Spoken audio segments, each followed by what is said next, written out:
So the last time I got an update from WhatsApp was when the whole HD picture thing was implemented, where if you're sending pictures to someone now, there's an option to select if it's the HD version of the picture you want to send, which is kind of like the original copy of the picture, or if you want to send a compressed copy of the picture. So if you don't know this already, you can now send the HD version of a picture to someone via WhatsApp, and you don't need to send it as a document. Just select the image. You see an option there that says HD version. If you tap it, you'll be sending the HD version of the picture. So that's one. Two, the second feature that was later implemented is the keep feature or option that lets you keep messages on the group if you're an admin. Everyone else can star messages, right? But they can actually not star messages if you turn on disappearing messages on a group. If you do not turn on disappearing messages, then people can star messages. But whether you turn on disappearing messages or not, there's an option for admins called keep that lets you keep messages on the group. Whatever message you decide that you'd like to stay on the WhatsApp group, it stays there.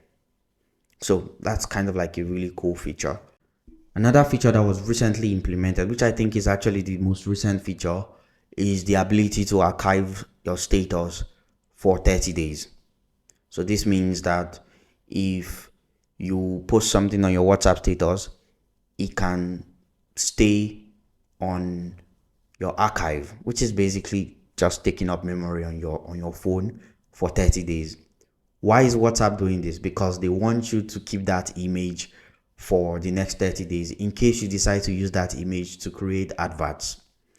This is going to be beneficial to people who use WhatsApp Business, because if you use a WhatsApp Business account, you have a bunch of features like create adverts, also statistics as well. But yeah, that's really the feature. If you want to archive a status now for 30 days, you can post the status, and after the status has disappeared, after 24 hours, it will still stay somewhere on your device for another 30 days, and you can reuse it for pretty much anything. Another really nifty feature that has been implemented is you can now add someone to a group even if you're not an admin, but the admin of the group has to enable that feature.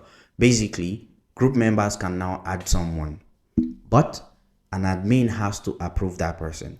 So you as a group member now, you can go to the group settings, add anyone from your contacts list that you'd like to add to a group, then an admin would approve them. This is really cool because it saves people a lot of stress, especially, when an admin is not around and you need the link to a WhatsApp group. You don't need the link to a WhatsApp group anymore. Just go ahead and add the person and let the admin know that you added someone and they are going to approve the person. And yes, they have to go through the approval. You can't just add anyone without an admin's approval. So the admin decides if they want to approve the person or reject the person. So that's it. That's pretty much all the features that I've seen recently on WhatsApp. What would be really, really cool now is to have vanishing messages, just like we have on Snapchat and Instagram. You know how you can swipe up for vanish mode, and whatever message you send to someone on WhatsApp, it just disappears. Like if I type something now like hello, once the person reads the message, it disappears, and then the person can respond. So vanish mode would be really, really good for WhatsApp, because the whole 24 hours thing is not working. If somebody reads the message, it can stay there for like 24 hours before the message disappears. So the whole disappearing message thing is just bleh. A vanish message or vanish mode thing would be like way better, and I'm looking forward to that because they already have it on Instagram. So hopefully it comes to WhatsApp. So that's it. That's all the information I have for you guys. And if you like all of these tips and you'd like to get more from time to time, click the subscribe button, click the notification icon so that you get notified when I post something new. I'll see you around. Take care.